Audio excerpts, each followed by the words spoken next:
Herzlich willkommen zum neuen Himmelwärts Online-Video. Wenn du das letzte Video geschaut hast, dann hast du schon einen kleinen Einblick bekommen, was der Fritzli echt heute für ein Abenteuer erleben könnte. Wir wollen es uns doch gerade noch mal anschauen, um herauszufinden, was er heute dann Cooles könnte erleben in seiner Fantasiewelt. Asterix und Obelix.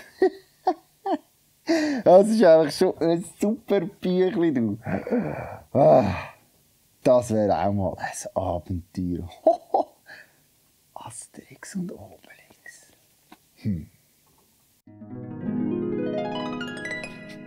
Wow! Schau mal, die Palisade. Wow! Asterix und Obelix. Hey, so cool! Ich bin schon mega gespannt, was der Fritzli dann in seinem Abenteuer wirklich wird erleben.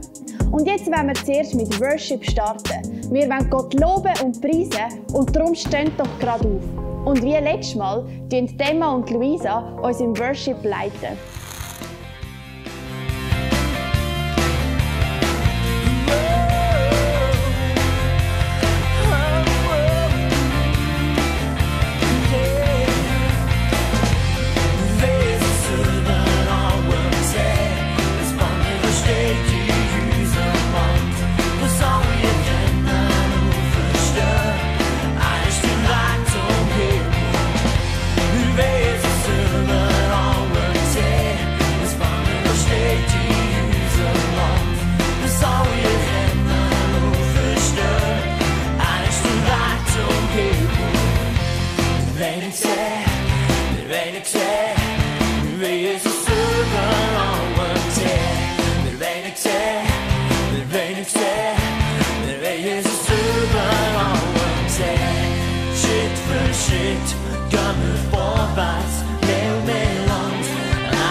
Cool, wie wir gemeinsam Gott anbeten können. Und ich tu doch gerade noch beten.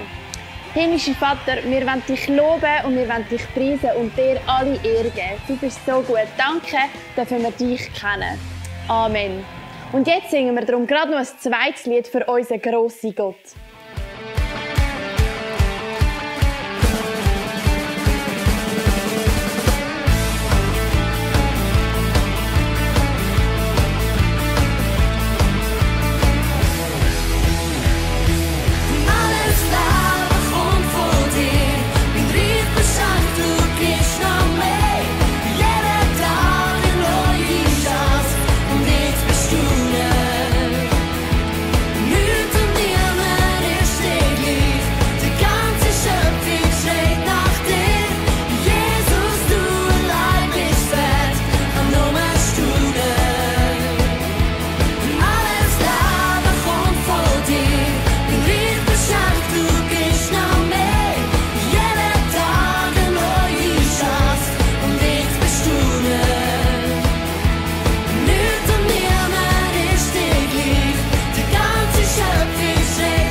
Kinder, jetzt könnt ihr es euch gerade bequem machen, einkuscheln, weil jetzt geht's los mit unserer Geschichtenzeit. Und als erstes schauen wir doch gerade mal rein, was der Fritzli so macht.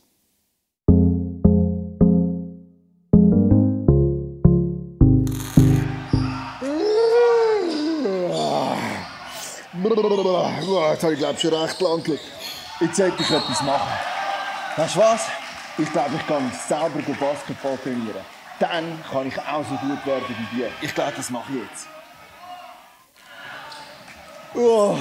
Nein, ich glaube, für Basketball bin ich einfach zu klein. Das wird nicht.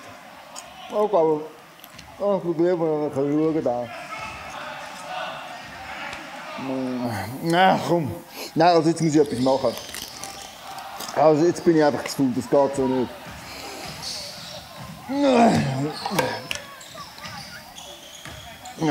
So, Basketball ist glaube ich nicht. Ich glaube Fußball. Fußball, das wär's für mich. Ja, Fußball ist viel besser.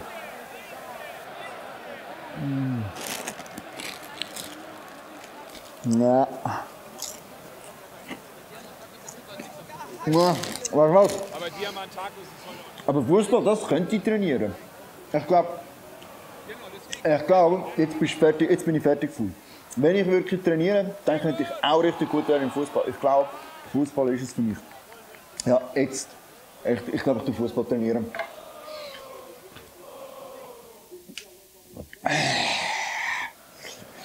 Ja, genau. So wie sie vor, oder? Ja. Genau. Und jetzt schöne Flanke. Ja.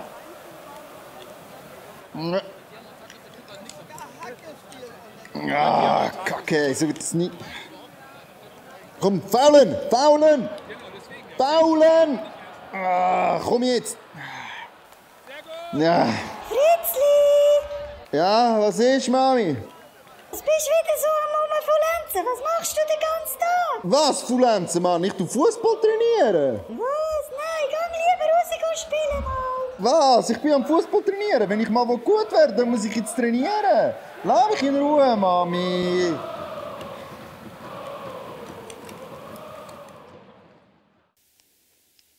Habt ihr gesehen, was der Fritzli den ganzen Tag gemacht hat?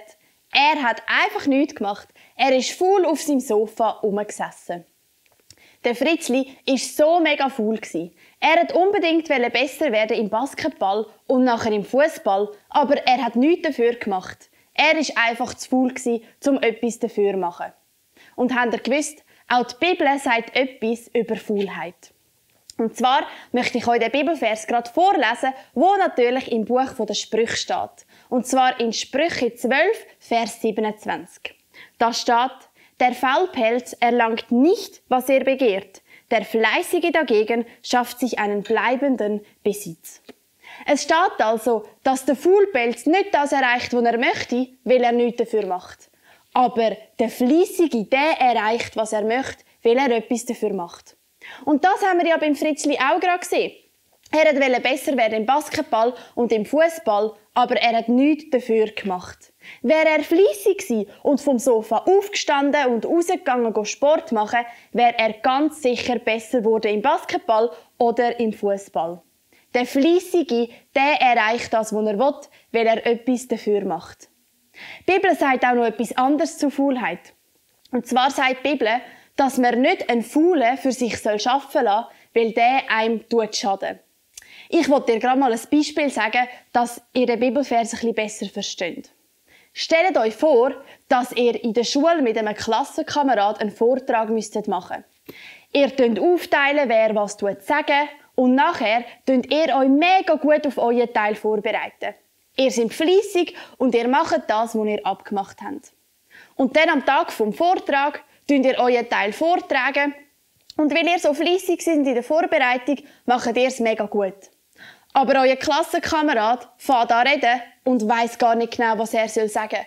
Er ist ein bisschen am Umstottern und ihr merkt, dass er mega faul war. Er war so faul und hat sich darum gar nicht richtig vorbereitet. Am Schluss bekommt ihr dann gemeinsam eine Note und die Note ist mega schlecht, weil euer Klassenkamerad so faul war und sich nicht vorbereitet hat.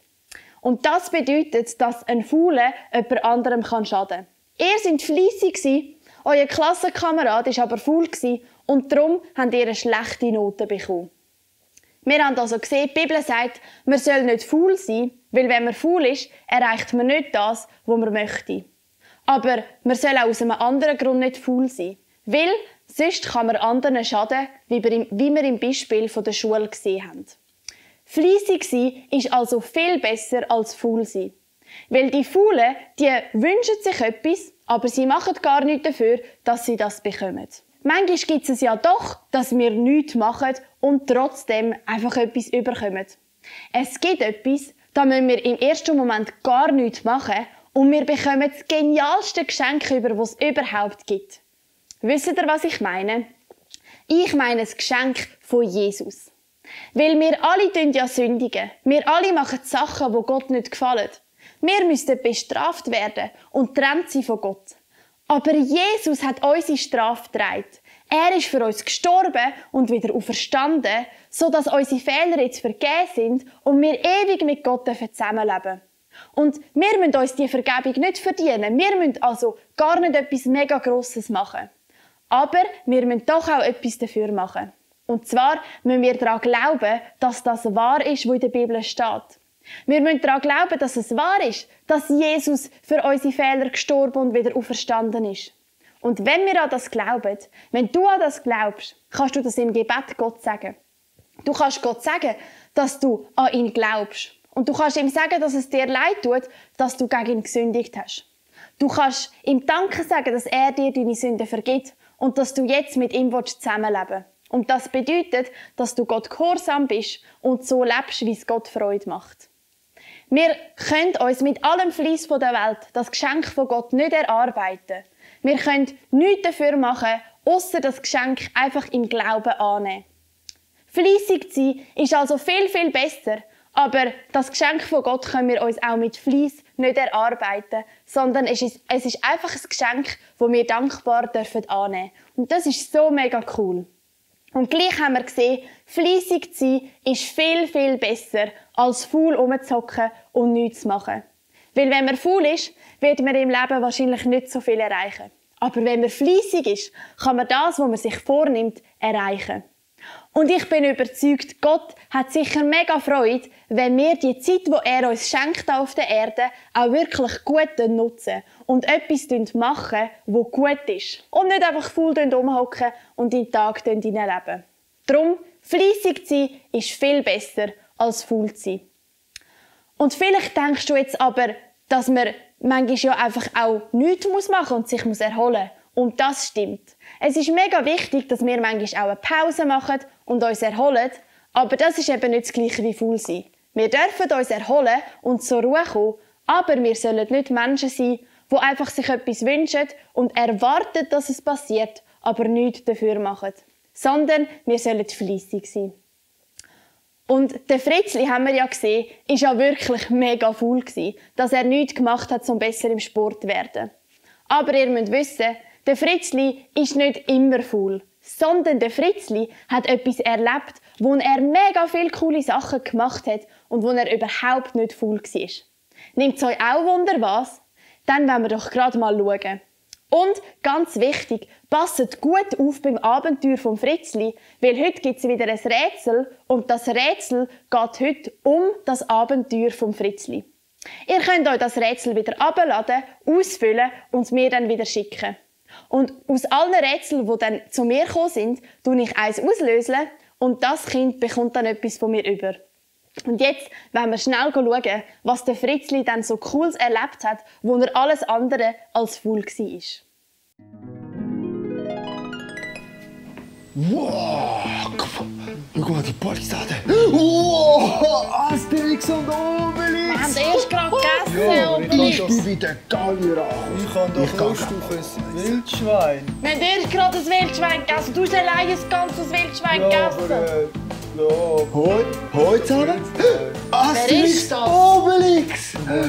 Dass ich euch mal treffe. Ich bin der Fritzli. Ich bin euer grösster Fan. Ich liebe Asterix und Obelix. Wie kann man uns lieben? Wie Wie kannst du? Wie kann ich euch das erklären? Schaut mal, euer Bekanntheitsgrad, der geht weit über Gallien draus raus. Sogar noch weiter. Ihr könnt es euch fast nicht vorstellen, als am Cäsar sein Reich. Ihr seid Wegen dem mehr Zaubertrank, bekannt- wegen dem Zaubertrank. Wegen dem Zaubertrank. Wegen dem Zaubertrank. Asterix, Ja. meinst du, das wäre mein grösster Wunsch? Ich wünsche mir das schon so lange. Meinst du, dürfte ich echt einen Schluck haben von deinem Zaubertrank? Ist das eigentlich möglich? Weil ich wollte schon immer mal einen Legionär hauen. Gibt es eine Möglichkeit? Einfach so bekommt niemand einen Schluck von dem Zaubertrank. Der Miraculix hat den extra wieder gemacht für uns. Einfach so bekommst du den nicht. Obelix, du willst doch ein Wildschwein. Ja, Wildschwein. Wie ja. wär's, Wildschwein. wenn wir ihm würden sagen, der komische Vogel da muss ein Wildschwein fangen und dir bringen und dann bekommt er ein Mini-Schlückchen vom Ja, Zaubertrank. das klingt doch nach einer guten Idee. Okay, Das also. Wildschwein. Ja. Also, Also, ich kann euch ein Wildschwein, Wildschwein wir holen. warten Aber da. dann bekomme ich deinen Zaubertrank für Ich komme das kleines Schläppchen. so gut. Also, ich komme gerade wieder. Bleibt einfach Hol da. ein Wildschwein. Ich hole ein Wildschwein. Ja, keine Angst. Bis nachher, gell? Einfach da bleiben. Wir bleiben da. Schauen wir gerade, ob der ein Wildschwein Ja. hat. Freust du dich aufs Wildschwein? Ja, das ist... Hast du noch Platz im Bauch? Ja, da hat es immer Platz. Da hat es immer Platz. Schau, da Asterix, hat's immer Obelix. Platz. Das ist doch kein Wildschwein! Was ist Ein Wildschwein das? hat es nicht gegeben, aber wartet mal schnell. Das ist fast noch besser als ein Wildschwein. Das ist ein Chips. Obelix, ich kann mir vorstellen, Ja. dass du das Was noch ist das? lieber hast als ein Wildschwein. Willst du mal probieren? Ja, ja. Schau mal. Schau, ich Nein, zeige ist mal. alles. Was ist das? Oh. Das ist... Wird Kann man wahrscheinlich das nicht besser, da wenn es- Nein, wenn nein, es- nein. wenn es Schau jetzt da Wildschwein drin, ist. rein, das ist ein Ah. Chips. Probier das mal, Obelix. Ja, da musst du einfach eins essen. Probier mal eins. Das sieht aus wie da, die französischen Pommes frites oder so. Ja, oder? probier Ja, einfach in mal eins. Frankreich haben wir das. Ja. Probier mal ja, eins ja. und Ja, ich ja. glaube... Und? Also, wir nehmen alles. Komm. Ja, Okay. das ist gut. weil- Ja. Aber darf ich jetzt den Zaubertrank haben? Also, heb und iss. Aber ich Also. aber auch ein bisschen Zaubertrank. Nein, Obelix, du bist als kleines Kind in den Zaubertranktopf reingefallen. Du darfst kein Obelix. Also. Aber warte. Aber komm, schau, ich verspreche dir, kannst du mir das Fläschchen geben. Ich tue erst trinken, wenn ich einen Legionär finde, oder? Und dann nehme ich einen kleinen Schluck Nein, du und darfst ich nicht gebe es so wieder viel zurück. trinken. Muss ich jetzt einen Schluck trinken? Ein Minischluck. Also komm, gib und dann gehe ich einen Legionär Also, suchen. ein Yes, Minischluck. so gut, ey. Oh, ich freue mich. Ich habe noch nie Zaubertrank gehabt. Jetzt darf ich Zaubertrank trinken. Aber ein Ja, Minischluck. ja, du und dein Zaubertrank. Sind wir bereit? Stopp.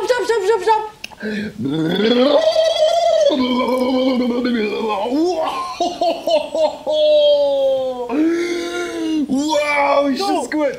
So, und Wo ist, jetzt wo ist die kann ich Sünde, einen der Legionär Idefix? suchen. Bis Ja, später. wenn wir da mal schauen. hä?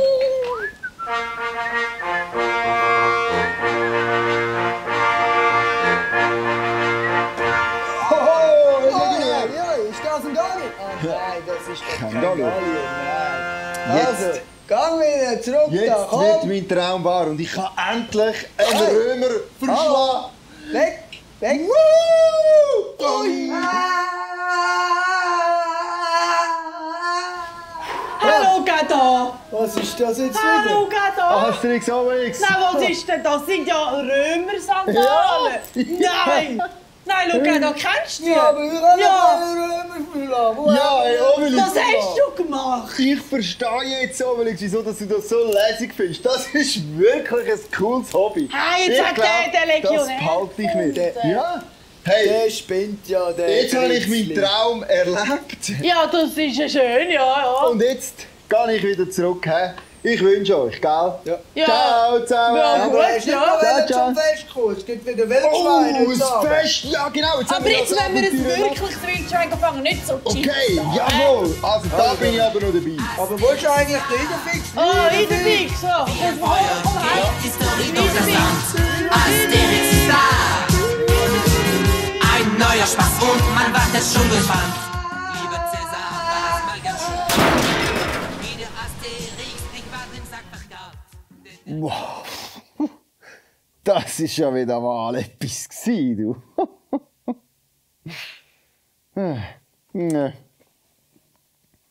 Ich verleih kein Fisch.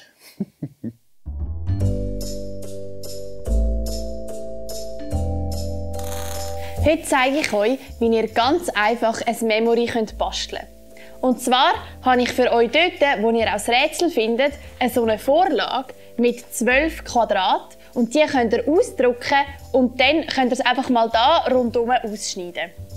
Dann habe ich es auf ein dickeres, farbiges Papier geklebt, dass es nachher auch nicht durchdruckt. Ihr könnt natürlich auch einen Karton nehmen oder einfach nochmal ein weißes Papier. Als ich hier ausgeschnitten habe, habe ich es draufgeklebt und dann habe ich verschiedene Sachen drauf gezeichnet. Ihr müsst darauf schauen, dass ihr immer 2 gleiche Sachen habt und am einfachsten ist es, wenn sich die Symbole mega voneinander unterscheiden, weil so müsst ihr es nicht ganz genau gleich zeichnen. Ich habe da für euch ein paar Ideen gemacht, und zwar zum Beispiel ein Drache oder eine Uhr oder ein Schmetterling, ein Auto habe ich noch gemacht, ein Herzli oder ein Baum. Und dann habe ich von allen das Gleiche nochmal gemacht. Und als ich dann all die drauf gezeichnet habe, habe ich dann einfach all die Quadratchen ausgeschnitten und schon habe ich dann so die Memory-Kärtchen gehabt, die auf der Rückseite gelb sind, wo man nicht durchsieht, und vorne drauf hat es dann das Bild drauf. Und jetzt erkläre ich euch dann gerade nochmal die Regeln von dem Spiel. Zum Basteln ist das Memory also mega einfach und ich wünsche euch ganz viel Spaß dabei beim Zeichnen. Jetzt, wo wir das Memory gebastelt haben, zeige ich euch, wie man das genau spielt. Und zwar könnt ihr einfach alle Kärtchen gut mischen und dann müsst ihr sie so verdeckt vor euch anlegen. Ihr könnt das Memory mit mindestens 2 spielen oder ihr könnt auch 3, 4 oder mehr Personen sein. Und jetzt haben wir hier ja 12 Kärtchen und ihr könnt natürlich auch einfach 2-mal das Memory basteln und je mehr Kärtchen ihr habt, desto schwieriger wird das Memory. Und dann fängt einfach eine Person an und deckt mal ein Kärtchen auf und deckt ein zweites Kärtchen auf und die passen jetzt nicht zusammen. Und wenn es aber genau das gleiche Symbol wäre, dann dürftet ihr die beide behalten. Und die Person, die dann 2 gleiche Kärtchen aufdeckt, darf gerade nochmal aufdecken. Und am Schluss gewinnt die Person, die am meisten Bärli von den Kärtchen bei sich hat. So funktioniert das Memory und ich wünsche euch ganz viel Spaß beim Basteln und Malen von den Symbolen und dann auch beim Spielen vom Memory. Viel Spaß dabei! Jetzt bekommt ihr nochmal einen ganz kurzen Einblick, was der Fritzli echt nächste Woche für ein Abenteuer erleben könnte. Wie jedes Mal, achtet euch gut darauf achten, wo er ist, was er so sieht, weil vielleicht findet ihr heraus, was es ist, was der Fritzli in die nächste Fantasiewelt bringt. Für euch Kinder ist das Video nachher fertig. Ich wünsche euch viel Spaß beim Rätsel ausfüllen, beim Basteln, beim Spielen. Und für die Eltern gibt es wie immer einen mega coolen, hilfreichen Tipp. Ich wünsche euch eine mega schöne Woche und bis bald. So, also schön alle zusammenbleiben, wie ihr hier seht. Ihr seht hier jetzt auch ein Tor, oder? Wenn man da in der Weite sieht, Burg, oder? Hey. Früher, im Mittelalter ist das Mittelalter! Da sind damals die Ritter. Wie wäre das echt gewesen, wenn ich echt im Mittelalter gelebt hätte? So, alle schön mitkommen. Wie wäre echt das gewesen, so in einer Burg?